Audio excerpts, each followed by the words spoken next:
Welcome to Skedlive. Today is Thursday, October 20th. It's 7 degrees outside and mostly cloudy. My name is Kendra Young, and this is what's making news now. British Prime Minister Liz Truss is stepping down after just 6 weeks of being appointed as the Conservative Party's leader. Due to a failed tax-cutting budget that sent the pound and the government bond market tumbling, the Conservative Party was divided by Truss's economic program. After saying she had lost faith in her party, Truss could no longer deliver the promises she made when she was running for Conservative leader. I recognise, though, given the situation, I cannot deliver the mandate on which I was elected by the Conservative Party. I have therefore spoken to His Majesty the King to notify him that I am resigning as leader of the Conservative Party. A leadership election will be completed within the next week to replace Truss. Ukraine President Volodymyr Zelensky warns of power outages as Ukraine faces its first nationwide electricity outage after a Russian airstrike destroyed Ukraine power and water facilities. Many Ukrainians have conserved electricity, some even went without running water, in order to repair the infrastructure to take place. Under the new Energy Saving Act, power supplies across Ukraine have been restricted between 7 a.m. and 11 p.m.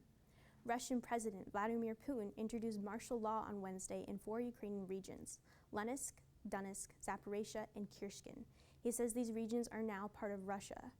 Putin did not declare what power martial law would grant, but they could include restrictions on travel and public gatherings, tighter censorship, and broader powers for law enforcement agencies. The battle for Kherson, a major port city on the Dnipro River, has become a pivotal moment for both Ukraine and Russia as winter approaches. The Supreme Court of Canada has announced that it will not hear the case of residential school survivors who are fighting for the release of 1,000 government and church records. The documents detail abuse and were used to decide the compensation for survivors of the Catholic-run St. Anne residential school in Northern Ontario. Survivors spent the last decade fighting to have the documents released. The survivors say in their brief to the Supreme Court that the federal government breached the Indian Residential Schools Act by withholding these documents when compensation decisions were made. The Supreme Court did not provide reasons for the decisions released today. Claimants say they will continue to fight for the release of the documents. A private funeral is underway for South Simcoe police officers Devin Northrop and Morgan Russell, who were killed in Innisfil last week. Hundreds of Toronto police officers were present during the procession that occurred before the funeral. The families of the constables, members of the South Simcoe Police Service, and emergency service officials are among those present at the funeral. The Special Investigations Unit continues to investigate the shooting in an Innisfil home that killed the 2 officers. The officers' deaths mark a total of 4 Ontario police officers who have died within a month. Former Headley lead singer Jacob Hogarth has been sentenced to 5 years for sexually assaulting a woman in a Toronto hotel room in 2016. Ontario Superior Court Justice Gillian Roberts said in handing down the sentence this morning that she accepts the victim's accounts in its entirety. Roberts said she considered the trauma inflicted upon the victims both by the assault and the trial process. Roberts noted Hogarth had no prior criminal record and provided 52 letters from individuals attesting to his good character. That's all for news today. Here's Evan Gravel with sports. Here's what's happening in sports. The Toronto Raptors opened their season with a narrow victory over the Cleveland Cavaliers on Wednesday. Pascal Siakam led the team with 23 points in a 108-105 victory, while the starting 5 all put up double-digit points. Strong three-point shooting down the stretch allowed the Raps to keep pace with the Cavaliers, who added 3-time All-Star Donovan Mitchell in the offseason.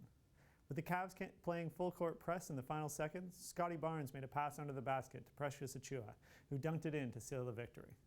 Their next game is Friday night against the imposing Brooklyn Nets. The Toronto Maple Leafs take on the Dallas Stars at home tonight, following a 4-2 loss on Monday against last season's second-last team, the Arizona Coyotes. The Leafs opened the first week of the new season with 2 losses and 2 wins, after being defeated by the Montreal Canadiens during the season opener, and 2 narrow victories over the Washington Capitals and Ottawa Senators. Head coach Sheldon Keefe made some comments expressing disappointment following Monday's game. He eventually took them back during media yesterday and started a debate amongst fans on whether the team should be held more accountable. Our best people have not found the rhythm, so maybe really look at it. The difference between us and Arizona is that we have elite players, and our elite players didn't play like elite players today, couldn't make a difference. I used some of the wrong words to try to, describe what I was trying to describe, which is that the difference in the game I find is just we weren't able to produce. Every Canadian team plays tonight, with the Canadiens facing off against the Coyotes and the Vancouver Canucks hoping to get their first win against the Minnesota Wild. The Winnipeg Jets take on the Vegas Golden Knights, the Calgary Flames are against the Buffalo Sabres, the Edmonton Oilers face the Carolina Hurricanes, and the Senators are set to battle the Capitals.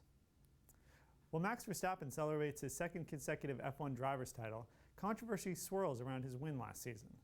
In the first year of the newly instituted financial regulations, it was revealed that Red Bull committed a minor breach of the $145 million spending limit.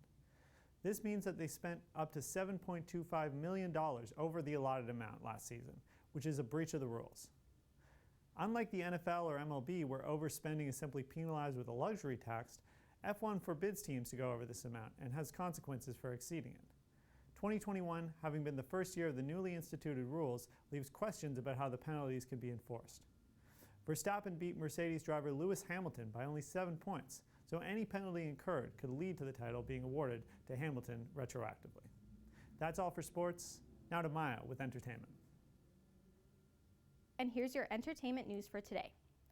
Secwepemc actress Grace Dove is starring in the new ABC drama Alaska Daily alongside award-winning actress Hilary Swank. Swank and Dove will both be playing investigative journalists working at a daily newspaper in Anchorage. Dove's character, Rosalind Friendly, primarily investigates on missing and murdered Indigenous women. Can't do this alone. Not an investigation of this scope. We're partners. Her death is part of a pattern. Now they're missing murdered Indigenous women. The cops, politicians, no one's going to help. Why?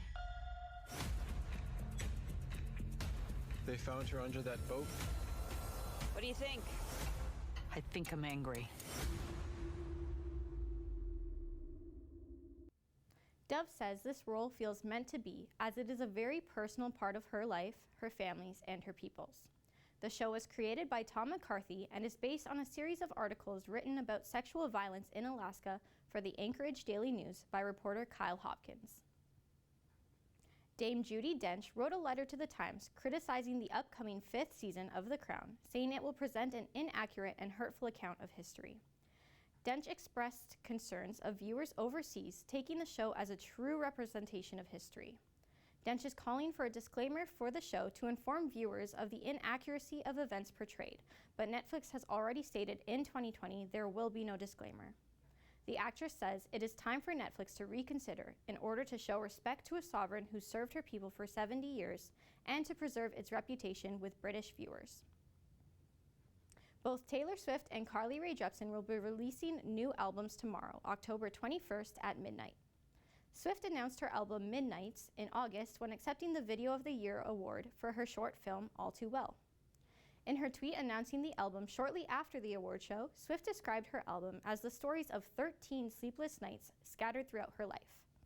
Swift also tweeted that a teaser trailer for her album will be presented during the third quarter of Thursday Night Football today. Jepsen announced her album The Loneliest Time in an Instagram post in August. This marks the artist's 6th studio album and is said to be her most introspective body of work to date. Jepsen said that she has always been fascinated with loneliness and compared it to love and extreme human reactions that come from it. Your life, what happened was we reached the moon, but lost in space. I think we got there all too soon. But you know what? I'm coming back for you, baby. I'm coming back for you.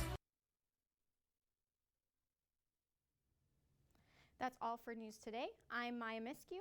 For our full content, go to skedline.com. Thanks for watching and have a great day.